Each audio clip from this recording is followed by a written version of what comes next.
Eccoci qui ragazzi, salve a tutti, bentornati sul canale, benvenuti in questo nuovo video dove faremo la tier list delle squadre di Serie A per come è andato il campionato e le racchiuderemo in queste 5 categorie, stracciando i pronostici, un gran bel campionato, andamento regolare, al di sotto delle aspettative e campionato da dimenticare.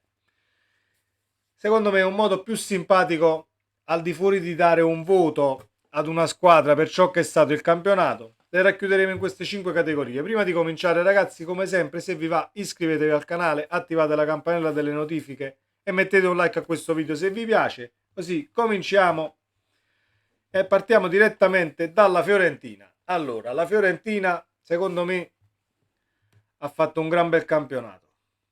Al di là, non la posso mettere tra un andamento regolare perché comunque al di là che non si è qualificata matematicamente alle coppe europee, c'è ancora la conference da giocare perché quando sto registrando questo video, in questo momento ancora si deve giocare la partita, però in relazione al campionato giocato, la Fiorentina ha fatto un gran bel campionato. L'Atalanta è arrivata quinta. Non si potrebbe parlare di andamento regolare, però non la possiamo mettere nemmeno al di sotto delle aspettative, perché comunque l'Atalanta doveva esserci tra le coppe e ci è arrivata, quindi andamento regolare, anche se mi aspettavo qualcosina in più dalla squadra di Gasperini, devo dire la verità, anche visto l'andamento dell'anno scorso. È stata un po' più alti e bassi e discontinua rispetto all'anno scorso, però andamento regolare. Il Bologna. Allora, il Bologna ha fatto un gran bel campionato, secondo me. Il Bologna è arrivato nono con 54 punti. E 54 punti sono tanta roba per una società come il Bologna, al di là poi di tutte le cose che sono successe durante l'anno. Thiago Motta ha ripreso la squadra per mano e negli ultimi 3 mesi di campionato comunque ha veramente fatto un gran bel calcio. Quindi dobbiamo fare gli applausi a questo Bologna, lo mettiamo in un gran bel campionato. La Cremonese. Allora, la Cremonese purtroppo sono troppo pochi i punti fatti e sono troppi i gol subiti e le partite non vinte. Comunque cioè, la Cremonese ha fatto 27 punti con 5 partite vinte, che sono troppo poche se vuoi puntare a restare in Serie A, anche se dobbiamo dire che la mettiamo tra nel campionato da dimenticare. Però credo che se la Cremonese avesse cambiato allenatore un tantino prima, forse si sarebbe salvata. Comunque, campionato da dimenticare per la Cremonese in Serie B. Empoli. Mio modesto parere, l'Empoli ha avuto un andamento regolare che comunque ce la si poteva aspettare, 14esima, comunque però ha fatto 43 punti che sono 3 punti sopra la soglia di un'eventuale Serie B, quindi andamento regolare per l'Empoli. L'Inter, pur arrivando terza in classifica, comunque al di sotto delle aspettative perché dal mio punto di vista l'Inter era una delle favorite allo scudetto. E vuoi per meriti del Napoli e per demeriti delle inseguitrici, comunque il campionato non è mai stato un campionato messo in discussione da parte del Napoli perché è sempre stato avanti, però dall'Inter mi aspettavo qualcosina in più, anche se poi ha raggiunto comunque la finale di Champions da giocare, quindi diciamo che a gennaio, visto il distacco dal Napoli, l'Inter soprattutto ha cercato di puntare molto più sulle coppe, visto che comunque il campionato era chiuso ed era molto difficile recuperare i punti alla prima in classifica. Questa qui si vede e non si vede, eccola qui, è la Juve. Allora, la Juve, campionato da dimenticare per la Juventus. Uno, perché per le vicissitudini processuali e quant'altro. Due, perché mi aspettavo una Juve vincente in Serie A. Devo dire la verità, io ho fatto la prediction a inizio campionato e ricordo che misi la Juve, non ricordo le altre, ma poi faremo la reaction sulla mia prediction dello scorso agosto. La Juve mi sembra che la misi comunque prima in classifica perché credevo col mercato fatto che la Juve potesse fare un grandissimo campionato. Non è stato così, al di là dei punti che sono stati tolti e le chiacchiere che secondo me non fanno nemmeno bene al calcio, ma non possono essere quelle vicissitudini in tribunale e punti tolti ad aver un attimo, diciamo, rallentato la corsa Juve. Non credo che i punti fatti sul campo, quelli sono 62, 72, potevi arrivare a pari punti con l'Inter con i 10 punti che ti danno indietro. Comunque per me è un campionato sottotono. Poi è da dimenticare perché si è arrivato in Conference League, al di là se poi ti facciano giocare le coppe o meno, campionato da dimenticare per la Juve. La Lazio ha fatto un gran bel campionato. È arrivata seconda. La Lazio era tra le squadre papabili, tra le squadre possibili in Champions League, anche se poteva esserci comunque la Roma, ci poteva essere la stessa Juve che poi non ci è arrivata, quindi la Lazio al di sopra delle aspettative, grandissimo lavoro di Sarri, un gran bel campionato. Il Lecce,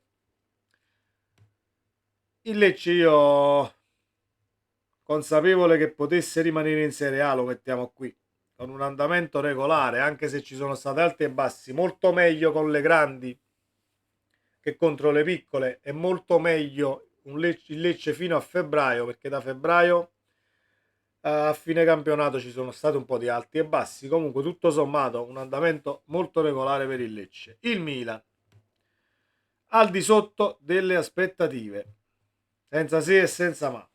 Eri la campionessa in carica, campione d'Italia in carica, dovevi difendere il titolo.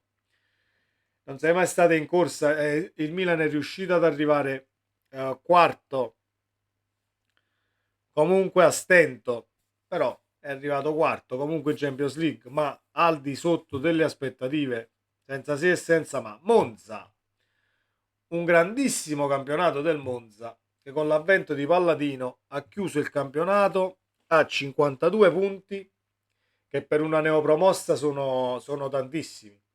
Io non sono andato a rivedere le statistiche, però credo che forse non è mai successo che una neopromossa facesse 52 punti e al di là dei 52 punti giocasse così bene a calcio e mettere in difficoltà anche le grandi, soprattutto le grandi, perché il Monza non l'ha fatta buona a nessuno. È veramente tanta roba. Galliani l'aveva preannunciato ad agosto che la squadra veniva fatta per restare in Serie A e dire la propria, quindi missione riuscita. È un gran bel campionato. Il Napoli, per forza qui, da tifoso del Napoli ha stracciato i pronostici e credo anche dagli altri tifosi di altre squadre sia così, perché nessuno nelle liste e nelle griglie per campionato metteva il Napoli tra le prime quattro. Addirittura il Napoli poteva lottare per un'eventuale Europa League e invece ha distrutto il campionato dall'inizio alla fine. Pronostici stracciati per il nostro Napoli. La Roma al di sotto delle aspettative, anche la Roma. Per il mercato fatto c'è stato sicuramente l'infortunio di Wijnaldum, però poi visto il Wijnaldum delle ultime giornate di campionato, che è un ex calciatore, non lo so quanta differenza avrebbe potuto fare se Wijnaldum era comunque in forma e l'avevi avuto a disposizione per tutto il campionato. Fatto sta che la Roma è arrivata sesta e dobbiamo dire ha evitato la conference anche con un calcio di rigore a fine ultima partita perché c'era la Juve in Europa League a pochi minuti dalla fine del campionato, poi hai vinto l'ultimo match e sei andato sesto. Europa League per la Roma e io me l'aspettavo tra le prime quattro, quindi al di sotto delle aspettative. La Salernitana. Allora, la Salernitana per me dovrebbe stare tra andamento regolare e un gran bel campionato. La mettiamo, la mettiamo nell'andamento regolare, ma con un occhio verso un gran bel campionato, perché Sosa, con l'arrivo di Sosa la Salernitana è cambiata totalmente, è riuscita a trovare la quadra a livello di gioco e ad avere un minimo di solidità difensiva che prima non c'era con l'allenatore che poi è stato sostituito.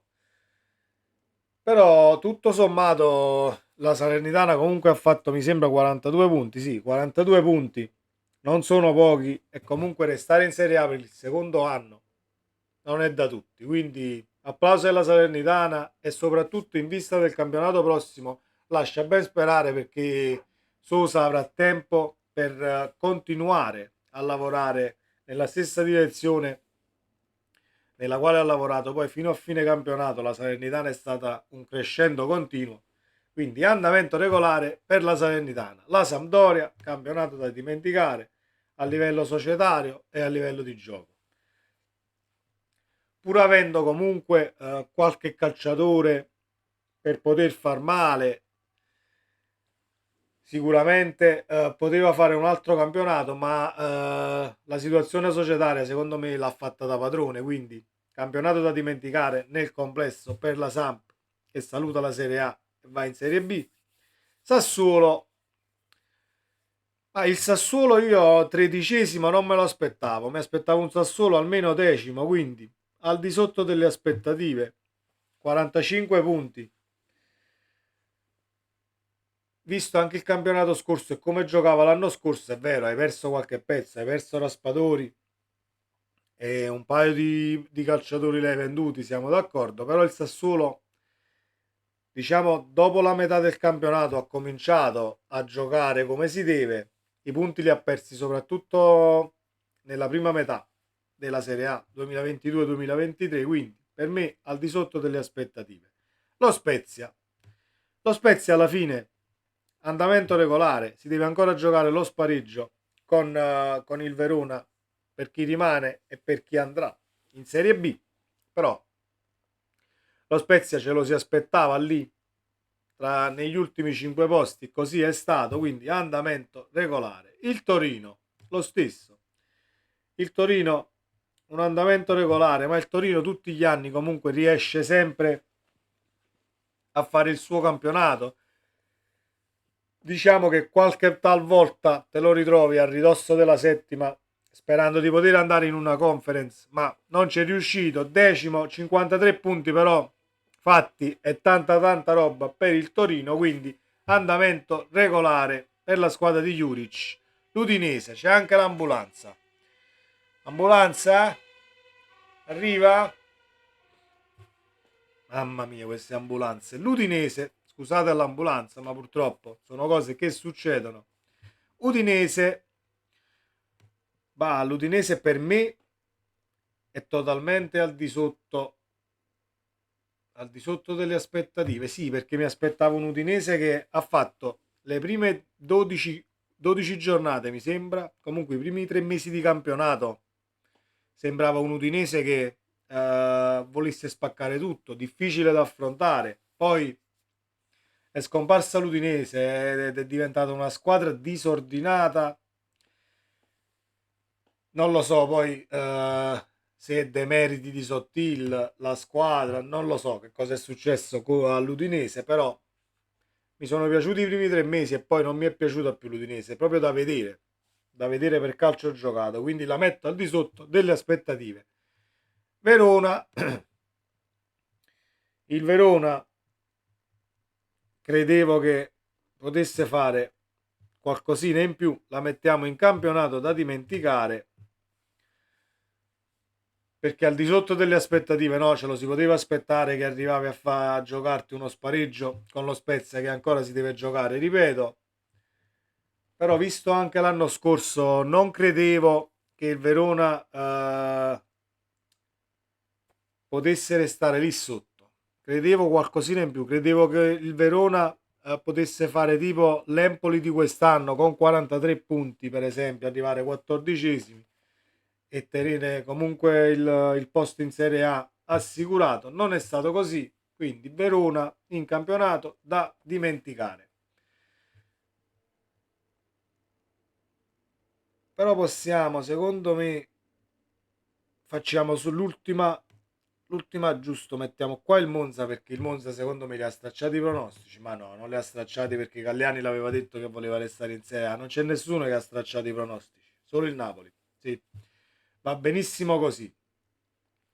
Questa era ragazzi la tier list per questa Serie A 2022-2023 e adesso ci immergiamo in tutte le notizie di calciomercato nella bufera Milan, la Juventus che ha presentato eh, ufficialmente la richiesta di non partecipare alla Super League e quant'altro, quindi ci saranno altri argomenti. Questa era la tier list del campionato 2022-2023 e le pagelle che non sono pagelle ma sono categorie dove abbiamo messo tutte le squadre. Ci vediamo nel prossimo video ragazzi, sempre Forza Napoli, ciao.